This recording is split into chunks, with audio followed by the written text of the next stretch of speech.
Welcome back to the show, everyone. Today's guest, we have the honor of having Max Britton, long time coming. Max is the CEO of Sunder Energy, one of the largest solar sales companies in the country. He's an Army veteran, a friend, a business partner, a mentor. Dude, long time coming. It has been. Glad to be here. 10 years in the making. That's it, dude. A decade. Yeah, I've been watching you for a long time. Big fan. This is awesome. Likewise, dude. Happy to be here, brother. Likewise. So, for those that don't know you, Max, obviously we've been working together for 10 years. When I first started solar, I was a little lad, 22 years old, trying to find my way in the world, and you were a 29-year-old that I thought at the time was an absolute monster, which you were. But you know, now that the roles have kind of traded a little bit, where you know now you're 40. About to be, or 40, right? 40, yeah, big 40. Yeah. I'm 32, and it's kind of crazy to see the dichotomy of the last 10 years. But tell me a little bit about your journey, dude. I know, obviously, I know you really well, but the viewers, you were obviously in the military. You were a lobbyist. Give us a little bit about your background. Yeah. I'll go brief, but yeah, I grew up in Utah. Knew my whole life I wanted to be in the military. The only decision was Army, Navy, Marines, where would I end up? I ultimately chose the Army, graduated high school in 2003, basic training, straight off to Iraq. So I did 2 tours in Iraq at 18 and 20 years old. Very Full quick. send. Full send. Yeah. In 2003 was when the war started. So it was still pretty crazy out there for sure. And I remember being in my second tour in Iraq in 2006 in Baghdad, just sort of wondering to myself, how the heck do we get here? Not just me personally, but the United States in general. And so long story short, I was very curious about getting involved in government and lobbying and that whole world, to be sort of on the inside of the decision making as opposed to just watching things happen. So I did that. I got my degree in political science, and I went and started working as a lobbyist. And one of my clients that I had was a solar company called Vivint Solar. And I just fell in love with the concept of it. Good for customers, good for the sales rep, good for the earth. It's bad for the utility companies. Who cares? Screw them, right? Like if you're gonna have a loser, be the big $1 billion company. So that was appealing to me, and I didn't want to be a lobbyist forever. Long story short, probably need a whole nother podcast episode for the reasons why that world's pretty evil. But I wanted to get into solar, so I moved here in 2014 to switch my career. I'd already done 4 years in the Army. Got my degree, I was working as a lobbyist, and then I sort of hit the big reset button, which I think a lot of times people are afraid to do, but it was like, okay, let's do it. Broke my lease, moved to Nevada in 2014 to start selling solar door to door.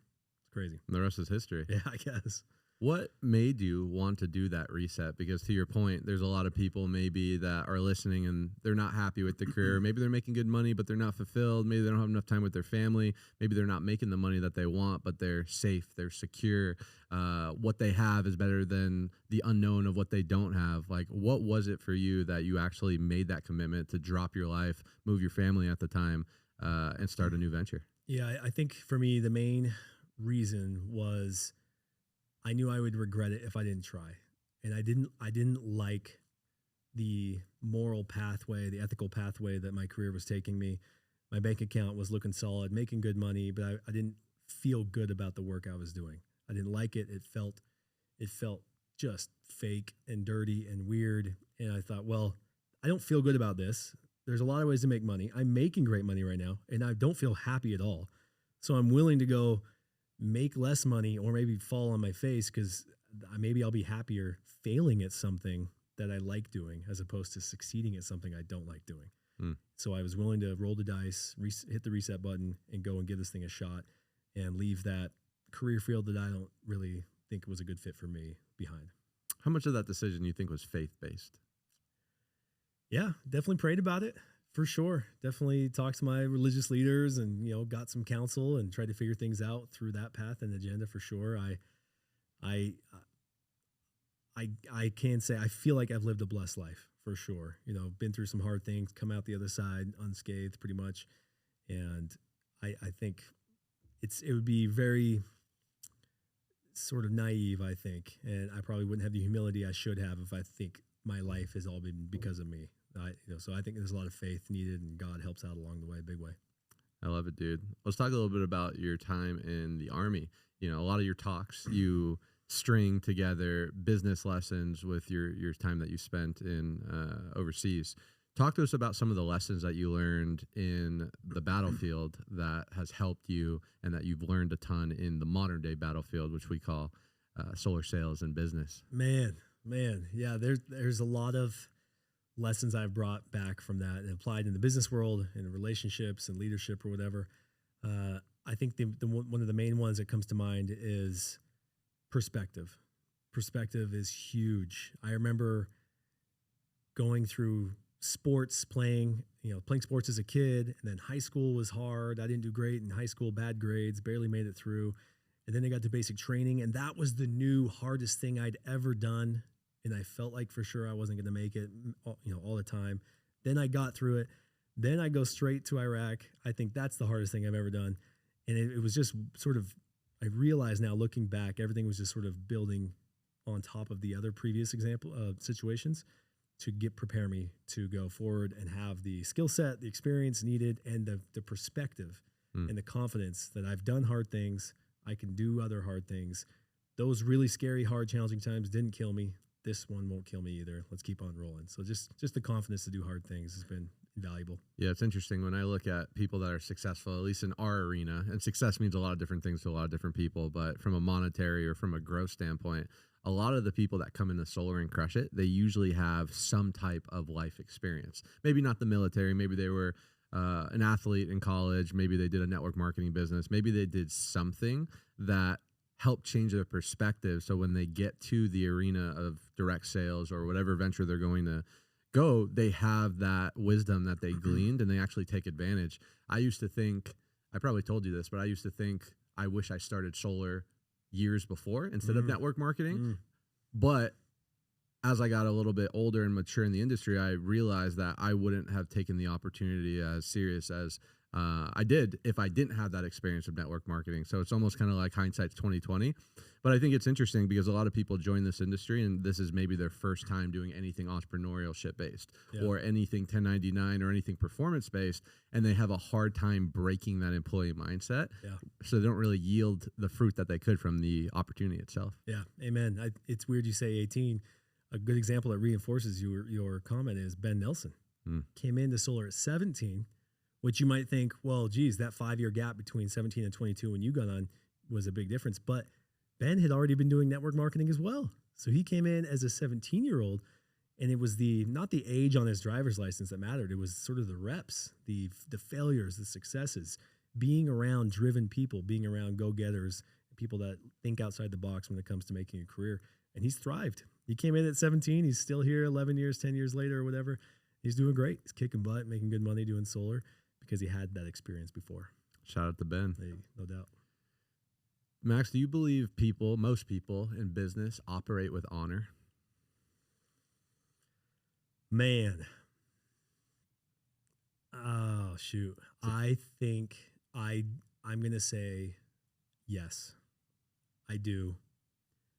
I do think, unfortunately, for those watching that are in the solar industry, I think, unfortunately, the solar industry has a lower percentage of people that are choosing to do right by people and do things the honorable way. I mean, I think of, I had a couple buddies growing up that had businesses. They were, small business owners, and I know they acted honorably. I think that's how the majority of people act. But this industry, for some reason, it does reward some bad behavior.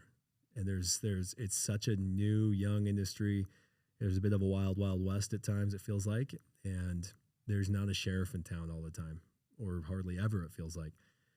So those that are willing to cut corners or cut their buddy's throat for an extra dollar or whatever, it feels like that horrible behavior is rewarded, unfortunately, in this little industry. But I've got hope for the rest of the place. Yeah, I've grown up in this industry from my professional career, so I don't really know anything else other than solar, doing this 10 years. And it's so interesting because I agree with you. I think part of it is there's no barrier of entry. So I think our industry attracts the best of people trying to really make an impact and that are self-starters and that have a bunch of integrity and really want to make a difference. But then you get the other side of the spectrum, people that are just looking for the money grab. They don't really care who they hurt and they're playing a short-term game. So it's interesting because I don't have much of a perspective outside. Obviously, I network and I meet a lot of friends in different industries, but I don't really see behind the curtains. So it's interesting why our little arena, and I wouldn't even say it's solar. I think it's probably direct sales, maybe. People just don't treat others like they like to be treated a lot of times, and they also look at this as such a short-term game where it's such a monetary exchange. I need to make as much money as possible. I need to make as much money off people as possible, versus really trying to build something long-term. Yeah, build value, build a system, build a program, build something that's got some staying power, rather than just cut the corners. And there's a lot of corner cutting going on right now, for sure, because there's the reward on the other side of it, right? Sometimes it is a little bit more difficult to do things the right way. And I think we're not perfect, but you and I running Sunder, we try really hard to do things the right way. And I've never calculated it because I don't really care, but I know we've left millions and millions of dollars, probably tens of millions of dollars on the table or on the vine, whatever you want to call it, because we didn't do some of our competitors' tactics and strategies. And at times it's hard to compete with those that are willing to do those things. But in the long run, I'm so thankful that I can walk into any room with anybody I've ever worked prior to at this company, and I won't be ashamed to see them. And I did right by them, and it feels good. So I'm glad we did that. Going back to when you first started solar, a lot of people don't know this, but before you were a CEO, you were a sales rep, believe it or not, which is, I think, one of the cool things that makes Sunder special, because it's a company for salespeople by salespeople. I think it's challenging to run a company or be in a leadership position when you've never been at the bottom, because you can't really have empathy for those individuals because you've never been there. What do you think separated you from the other hundreds of people that started, that had more experience than you, that maybe had a leg up, that maybe knew someone in the business and had a better relationship, yet you were the one that excelled, built one of the best installing offices in solar history, and obviously now have created a super successful career? Thank you. Very kind of you, man. This is going to be contrary. I don't know, maybe somebody way smarter than me might disagree, but for me, it was low expectations. Some people might come in here and say, I had this massive goal, BHAG, whatever, and there's a time for that for sure. But especially when you're starting something new, you almost never know how hard it's really going to be. So if you come in here with this huge goal, I'm going to sell 100 deals my first 6 months.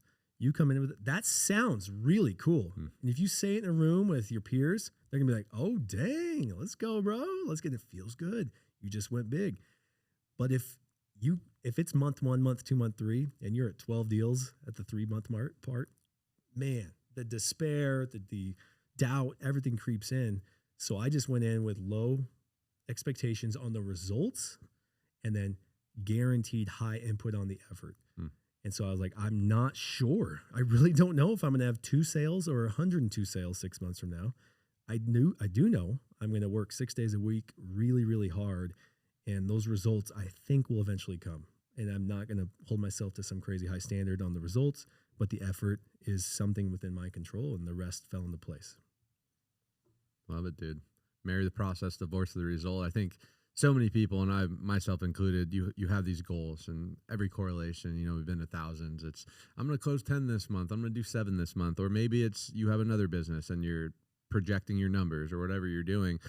And a lot of times it sounds great and it feels good. Talk is cheap, but to your point, if you're not on track, you start to get discouraged. If you say 10 and it's halfway through the month and you're only at 2, it's like, well, do I even try for that goal? Yeah. Where do you think the balance is when it comes to goals and targets? Because obviously it's important. You can't hit something that you can't see. But at the end of the day, I feel like this whole concept of goal is a little bit exaggerated in a lot of scenarios. Yeah, I think it's good to have goals. It is. But I think just setting the right goals to start, and then if your best month ever is 4 deals, go for 5. Why 8? Why 12? What are we doing? You're gonna triple your best month ever, but you see that sometimes. Oh, like some guy just had 4. He's going for 10 now. It's like, that'd be great. I don't know. Go for 5. Go plateau for 5. up. Yes, exactly. Baby steps, and that way they're feeling like they're winning all along the way, because they are. Instead of like, oh, I finished with 7 this month. That should be something worth celebrating. But they said 10. and they feel like crap after. So I know there's some wisdom and some some smart people that say goals are the key to everything. I think within measure for sure. So one of the things I love about this industry is you can exercise a lot of different skill sets and a lot of different attributes within the ecosystem of direct sales. You could get really good at communication, really good at work ethic, really good at being a negotiator and an influencer and a persuader, but you can also evolve into a really good leader, a really good recruiter, a really good trainer, a really good public speaker. There's a lot of door-to-door people probably listening to this podcast. What do you feel like you needed to learn from the evolution from sales rep, I'm just focused on myself, to sales leader, I'm focused on my group, to now CEO, I'm focused on the company?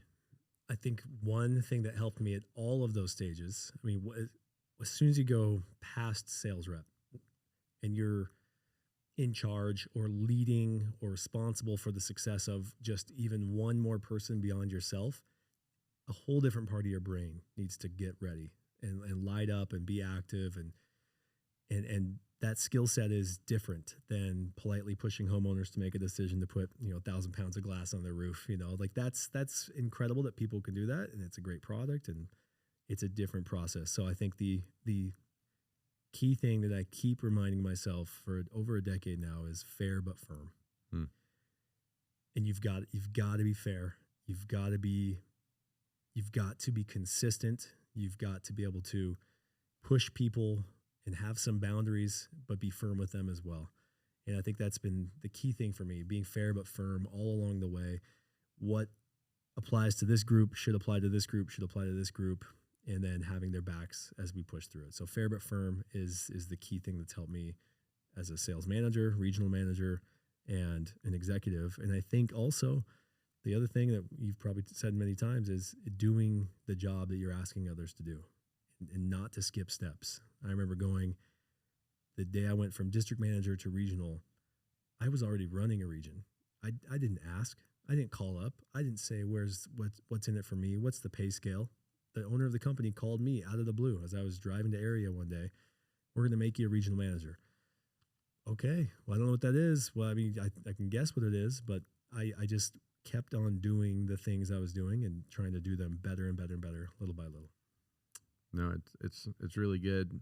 The hard part for I think a lot of people, including myself, is it's such a blurred line between friends and colleagues and business partners and acquaintances and personal and business, where sometimes I forget, because a lot of the people I work with are my close friends that I do life with, but they're also people that I'm leading, working alongside, supporting. How do you find that harmony when it comes to leadership, when it comes to just really navigating through this space and really showing up the way that you need to between that personal and business relationship? Because it's hard. It is. I had a cheat code at the beginning when I started in solar. I didn't recruit any of my buddies from high school or college or anything. It was all fresh relationships, and that way I could put on that persona every day. I'm the solar leader here. I'm the boss, whatever thing you want to call it. And I didn't have to navigate that. And then of course over time we've become close, we've become friends. But I think the key thing is if all their interactions with you are only ever in boss mode and like reprimanding, what's going on, you're sucking, that's going to damage the relationship. But if all of your interactions with them are just buddy, hey, their region's sucking or their groups are sucking, but you don't even want to address it because you're friends, well, then you're doing them a disservice as well. So it is that balance to sort of check in with them, tap in with them. Hey, can I talk work with you for a minute kind of a thing? We've had those talks. We've also had life talks. And sometimes they blend together. Sometimes they happen on completely different days when our mindset's a little bit more refreshed. So being able to do both is key for sure. Again, fair but firm with your friends even. That's good.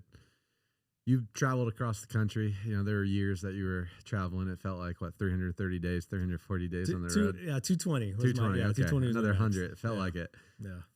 So you've been able to experience lots of different success stories, lots of different failures. You see people come in and they say what they're going to do and they end up not doing it. You see people that come in, they don't say anything, and then they achieve the thing that you thought they could potentially achieve. What do you feel like is that common denominator when it comes to our industry from the people that end up creating success for the people that are here a year, 3 years, 5 years later, and yet they still feel like they're in the same position? I think the people that are able to thrive and do well, this is something that I think I've done a good job of in my life, is have gratitude along the way. And if you're at step 1 and you're thankful, and step 2 you're thankful, step 3 you're thankful, as soon as you start thinking the world owes you something, or you got like a handout, like that'll kill you. There's this amazing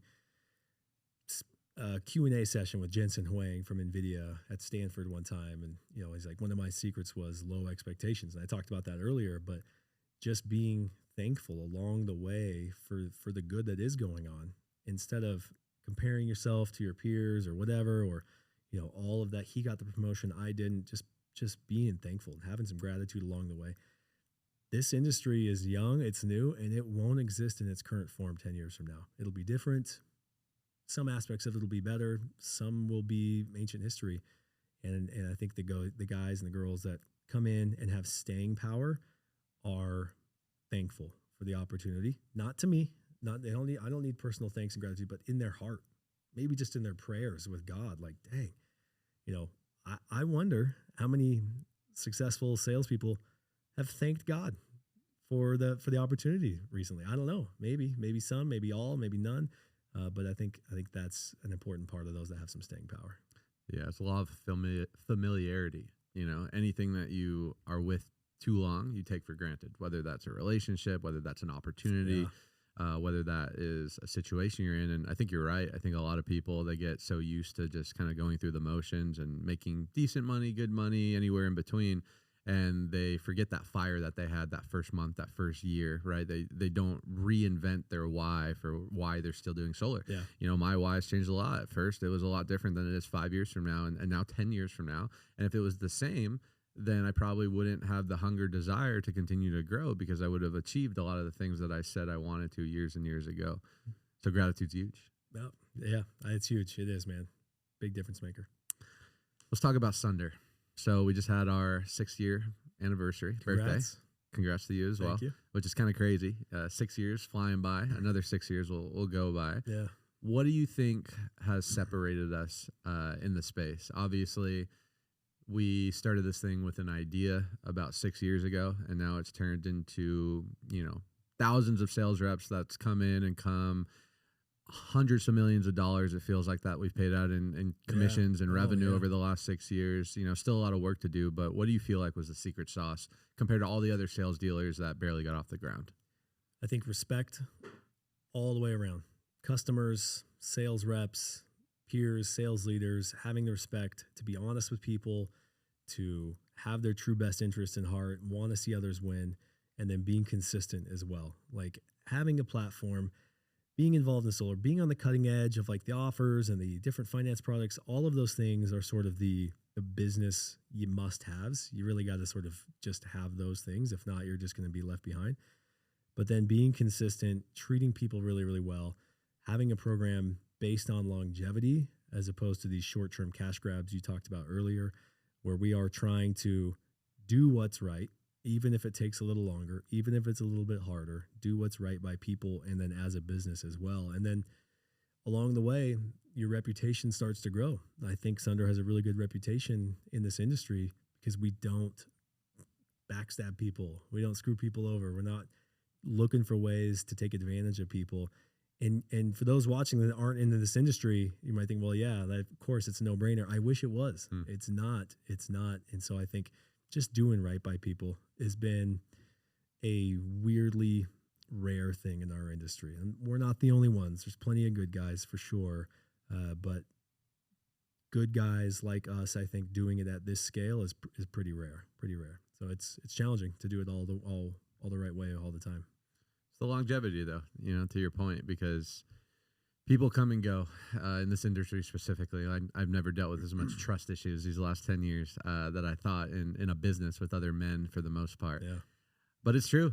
People come and go, people leave. But if you treat people right when they're here, when they come, do your best. Sometimes you have to remove the ego and your emotions of how you feel. Then they'll eventually come back. over the last decade, Max, you've had tons of people that have joined you. You've also had tons of people that have left you, friends and colleagues that have turned into friends and close emotional relationships. And it seems like it's kind of the inevitable in an industry like this. If you're not having people leave you, it means you're just not growing fast enough. What are some things that you've learned about that? Because I know my perspective has changed a lot over the last 10 years, but in an industry where it's inevitable, what is the right perspective to have with that kind of stuff?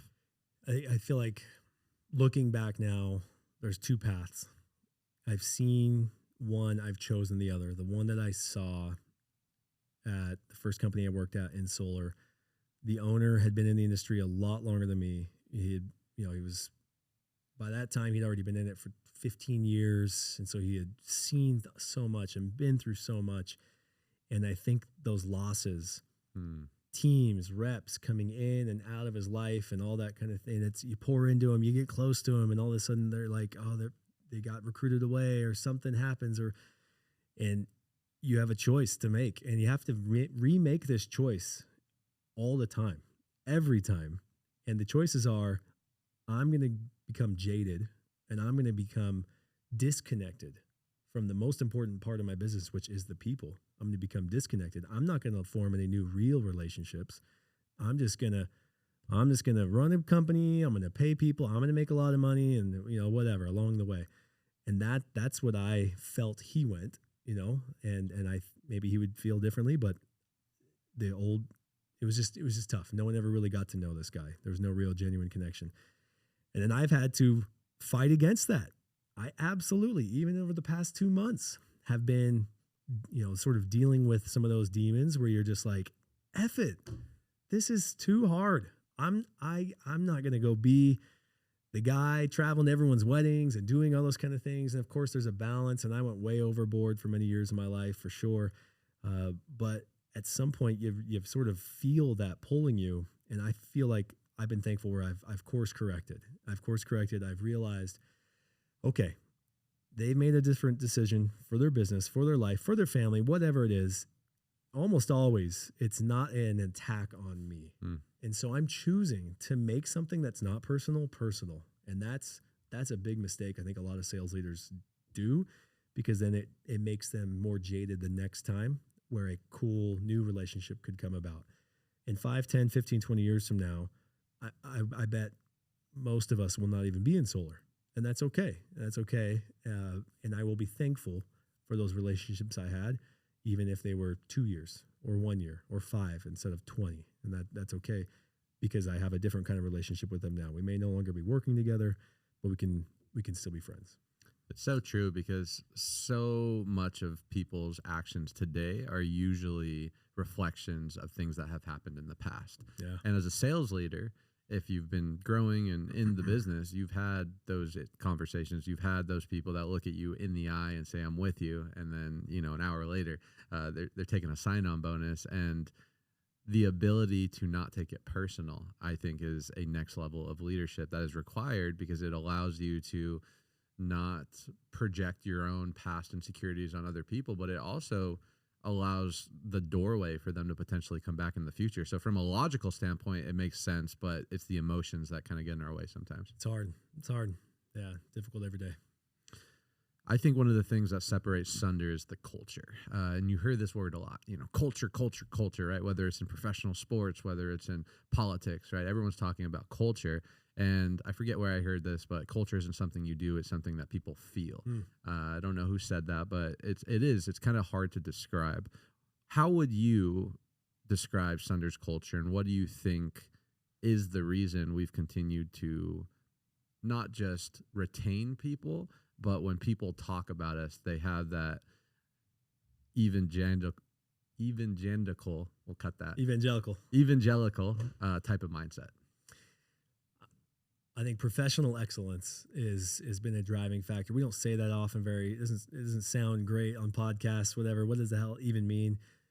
For me, that means this is a place where you can come and be here for a long time. And it's not a summer program. No offense against all the killers doing things in summer. That's great. We have a different model. I'm so happy for you all. But this is not people coming in and out of in between semesters at college, just sitting there for 3 months or whatever. Like, this is a place to build a career, and you can really have some incredible earning potential. And also, even more importantly, the skills you learn along the way, the life lessons. I mean, I think the fact that we all get to learn from Eric Nielsen is so underrated. Smartest person I know. Smartest person I know too. Yeah, and he's here spitting wisdom once or twice a week on calls and conferences, and he's got all these life lessons, and that's like invaluable. You go to these big Fortune 100 companies, they don't have that. They don't have a personal touch. They're leaders. You know, he's 50,000 layers removed from the people doing the job. And to have that and to be a place where you can make this kind of money, which is crazy money sometimes, and also do life with people who genuinely want to see you win and want to see you develop and want your life when you walk out the door at Sunder Energy to be better and looking better than it was when you walked in. Like, I feel like not every company is built that way. It's smash and grab, get in, grab the bag of money, get out. And that's not critiquing them. We've just chosen a different path, I think, built on longevity. Leaving people better than we found them. You know, you always hear, leave this place better than you found it. It's such a cliche concept, but it's so true, because that's what actually creates value in marketplace, right? Everyone always talks about, I want to make more money. How do you make more money? You add more value. How do you add more value? You become more valuable. And one of the most valuable things that you can do is change someone's life and give them the tools. Yeah. I go back and forth on this, but industry recruiting versus organic recruiting, right? Industry recruiting is great. That's the path of least resistance to accelerate your organization. They know what they're doing already. They already have volume. They come in mobs. But a lot of times those people will leave just as fast as they've come. And sometimes they come with bad habits based on past experiences. Versus organic recruiting, which takes a lot longer. It takes a lot more effort. You got to train them on door to door, get them over that fear, help them get out of that employee mindset. But the amount of loyalty that they have to you, they'll go through a brick wall because you've actually made significance and you've changed their life by introducing them to the opportunity. Yeah. Amen. You choose to do the hard part, the beginning or the end. You know, if you're recruiting somebody fresh off the street, it's harder, like you said, but then you've got somebody who's doing things the right way, like you've taught them, or you flip it around the other way. They come in with those bad habits, and all of a sudden your life's harder because of those bad habits. It's different. Pick your hards. Pick your hard. Yeah. Solar's been crazy the last 10 years, but I would say specifically probably more these last 2.5 years. It's funny, every time I have a conversation with someone, it feels like 5 years. Oh, this is the craziest year ever. And somehow it always outdoes itself the following year. Talk to us about the landscape of solar. What's going on? Why are all these people going out of business? Why are people retreating to life insurance? What's going on? Man, it has been a challenging couple of years for sure. I think when you've got finance companies getting tight and sort of, holding their purse strings tighter than they ever have. You've got installation companies that got ahead over their skis, interest rates going up. There was a time where, as we all know, those who bought a home, interest rates were like 2-3%, and it was so easy to get more and more and more money. So these finance companies just went off to the races. You talked about barrier to entry earlier. There was no barrier to entry. You could show up, get an electrical license or contractor's license, and get like a $400,000 line of credit from a finance company to start your install company, and you're living off borrowed money and debt the whole time. And then the rates started going up and up and up and up, and all of a sudden it was like got tighter and tighter and tighter, and they got used to living off those borrowed dollars, and it just wasn't an option anymore. And we've seen massive companies go bankrupt because they weren't fundamentally financially sound, and it's been traumatic for the whole industry, for those. The customers, their company going out of business, that's a big problem. All those employees losing their jobs, that's a huge problem. And then Trump gets elected, and the oil and gas industry donates $74 million to his reelection campaign. And they didn't do that because they like his hair, like they had to, I'll do this if you do that kind of thing. I wasn't there for the meetings, but it seems like he really doesn't like solar. And the nice thing is, I think the worst is behind us. Knock on wood, solar's got a bright future now. But there was a period 2 months ago where it was like he had a bazooka pointed at our entire industry. And there's, it's been challenging, but it's an industry that's still so young, like I said a moment ago, that all of the locked in, guaranteed, this is how we do it kind of ways aren't locked in yet. and there's still a lot of stuff getting figured out, and where's our place in the marketplace and all that. And I'm confident now.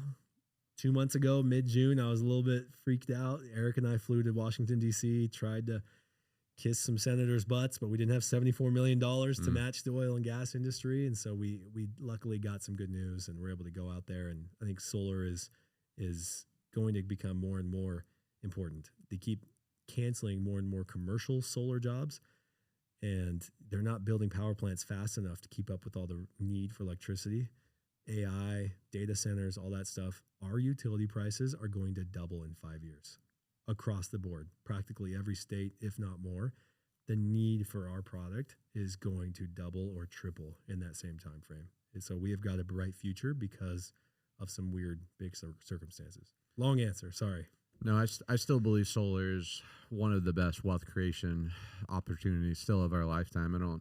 I mean, some of these commissions that people are able to make it, and it's probably not going to last forever. You've been preaching this for feels like years. The opportunity is not going to be the same. You know, have that urgency, make your money now. Solar will be around, but just like the cell phone industry, right? When the need for what you do starts to die down, then commissions compresses. Yeah, when the product becomes commoditized. And it's like, oh yeah, of course I have a cell phone. Everyone does. Well, cell phone sales reps make $60,000 a year now. They used to make $220,000. That is just not the case. It's unheard of now. What's the mindset people need to have? Maybe I'm listening to this right now. I'm a sales rep. Maybe I'm in Sunder. Maybe I'm not.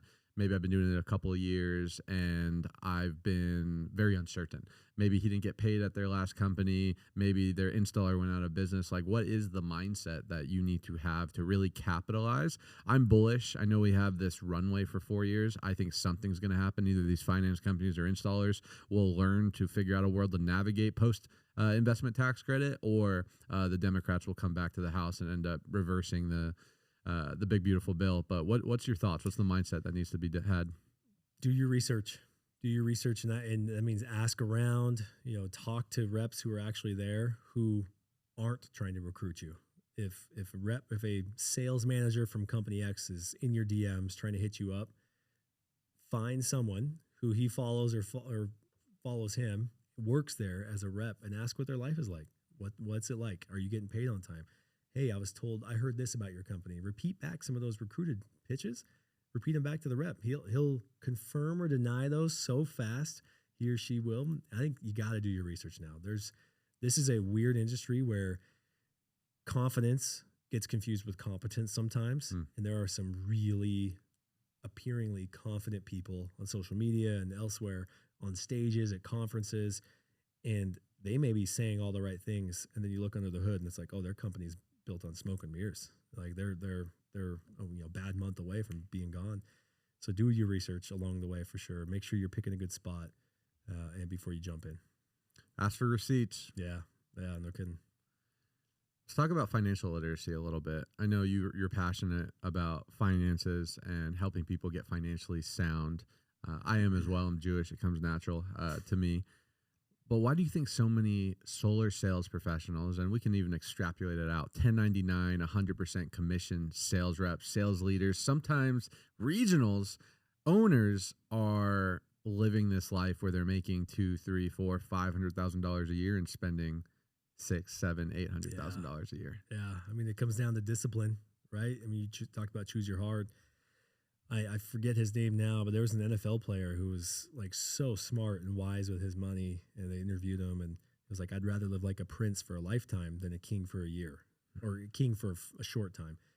And that hit me so hard. And it's like, yes, of course, a sick new car, or the 10,000 square foot home instead of the 5,000 square foot home, or whatever. Like, of course, there's a part of me that wants all those things, and they're fun to have and go and chase for. But I would rather, when the solar train comes to its conclusion, for me, 15 years, 10 years, I got a lot of good years ahead of me.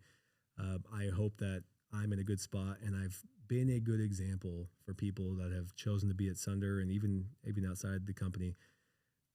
If you make $400,000 in a year, treat yourself. Do something. Go on an amazing trip, whatever. But do it after you pay your taxes. Do it after you invest. Do it after you put some away in savings, and then that's your fun money. But it feels like that is the first step, And no, they're not really investing. They're not thinking about the future. Saving is just their checking account. It's in until it's paying off a credit card. And so that's hard to watch people come in and make so much money. And then, I mean, it's time and time again, you'll have a guy say, hey, I want to come join your company. Cool. Let's talk. What'd you do last year? I did 200, I had 200 kilowatts, or I did 70 installs, 80 installs. It's like, dang, that's really good. Good job. And then it's like, oh, but I need some money. I need an advance over and over all the time. It's like, well, you made $400,000 last year and you need an advance to start here. Like, that happens every day. That happens every day. So it's a problem for sure. So just live within your means, invest, think what, if you're 20 right now, I promise 30 and 35, and you're 32 now, it comes. And I'm sure you made some good decisions financially earlier that have helped you, be confident in the future. Yeah, definitely. And, sometimes you have really good years and sometimes you don't. And if you don't have that nest egg because you've been diligent and you did what you needed to during those bad years, that's when you really get in trouble. Yeah. I've learned the name of liquidity a lot over the last year and a half. It's easy to make money when the economy's bumping and interest rates are low and it feels like, $250,000 on NFTs, like all these things, and it just feels like you're invincible. Yeah. And then whether it's macroeconomics or something in your business, right? There's seasons in people's lives, just like there's seasons in businesses, and it's cyclical. Some years are great, other years aren't. So it's like you really need to be mindful and realize that for every amazing thing that's going on in your life, there's probably going to be a really negative thing that's going to happen. You need to brace yourself financially, I would say emotionally as well, and just realize that life is very cyclical and making sure you're being diligent during the time when you're winning. Yep. Amen. You think the good days will never end, and sometimes they do. Sometimes they don't. Sometimes they come back.